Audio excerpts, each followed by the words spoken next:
Hey everyone, Techni here with a keyboard review. The keyboard we have today is the MOTOSPEED CK62 mechanical 60% keyboard.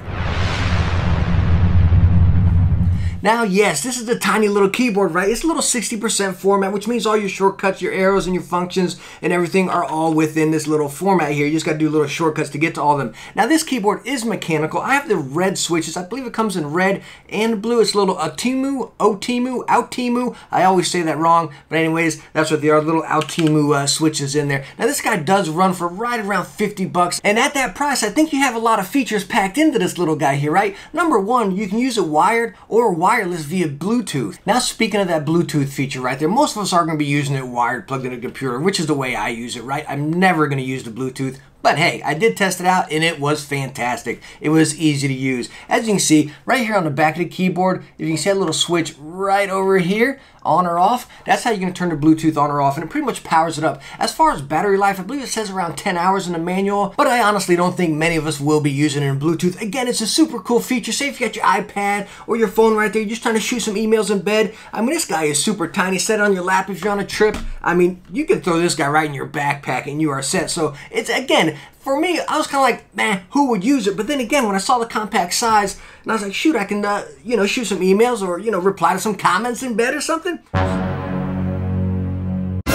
Super cool feature, again, when you start thinking about it. But again, you can connect it by USB for some gaming or whatnot. Connects right here, right into the back of the keyboard. It wants to focus on me. There we go. So then again, it just connects right in there, and it's in there pretty snug, so it's not going to pop out on you by any means. Again, it's in there nice and snug. Now, there's also an absolute plethora of RGB features on this thing. What I want to do is I'm going to give you some close-ups of the keyboard and everything, and then I'll cycle through the RGB on there so you guys can see it that way with the lights out. Hey, I'll be right back with you.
Wow. Now, before we get talking about the RGB, I want to show you something as we were going through those close-ups there that I'm not sure if you caught. So let me go and show you the back of the keyboard here, right? So just watch. All right, so if you notice right there, the feet, you have the two rubber feet right here. There's no extender feet or anything that you can extend out. Now, again, when it's sitting here just like this, it is perfectly fine. Like, I honestly never use those feet anyways, but if it's something you needed, I just want to point it out that it is not there. This size, how it's sitting on the table, that's how it's going to be. But that RGB, holy smokes. I mean, that was something. I think that beat the, what was it, Z88? I forget the name of it, right?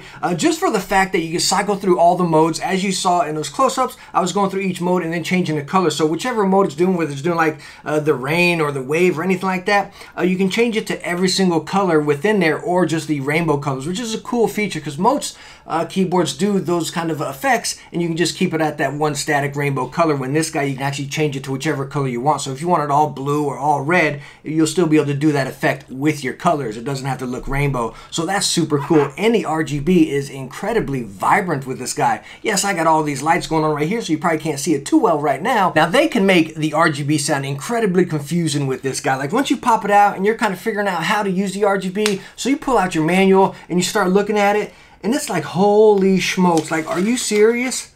Like, we got 4, 6, like 7 pages of shortcuts, and 3 of them are RGB. And it's just like, why didn't they just tell you press function and, you know, control or function and alt or whatever it is to change your cycle and cycle through each color or effect, you know, instead of giving you, I don't know, I guess they're being very descriptive, so I guess more's a better, no confusion? I don't know. I say make it simple and tell you to press that and cycle through, because again, it's through each single page and all it does is press function and this again. Press function and that again. You know, it's just over and over, like again, again, again. No more again, but again. Like I said, all you gotta do is press function and control or function and the other button right next to right there, and it'll cycle through them. So very easy. Don't get intimidated by that mumbo jumbo in that manual right there. Now, I did this kind of mixed up compared to most of my keyboard reviews, right? I guess when I get all these RGBs going and everything, it just gets me wanting to groove a little bit, right? So it just kind of throws me off my game a little bit. But anyways, as far as sound test, again, I am using the red switches, the Otimu Reds. I know I'm saying that completely wrong. Anyways, in your box, you get a little key puller right here, and we'll pull one of these guys out if we can. There we go. So as you can see, the red switch. Now let me go on and give you that sound test. Now again, you're about 2.5 feet from the mic right there, and again, red switches.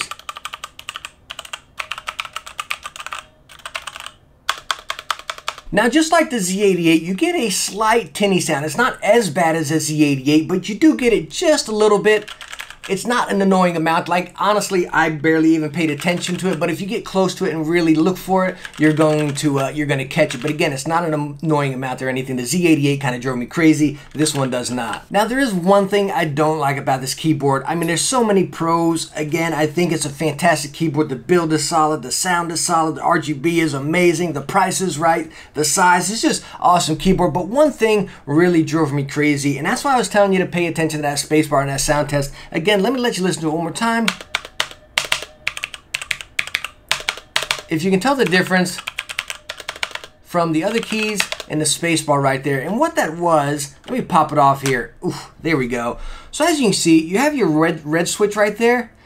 And as far as your stabilizers, I don't know how well you guys will be able to see that in the camera, but anyways, just little metal bars down there. And what that's doing there is your spacebar just clips on by these little clips right here on the spacebar. So you have your little stabilizer connection for your switch right there, and these guys will just clip onto a little metal bracket in there on each side. And what that does is just creates it, it's very loose and clanky, and honestly down there, that's where you're gonna get that tinny sound. So the entire keyboard sounds fantastic, like it sounds really good.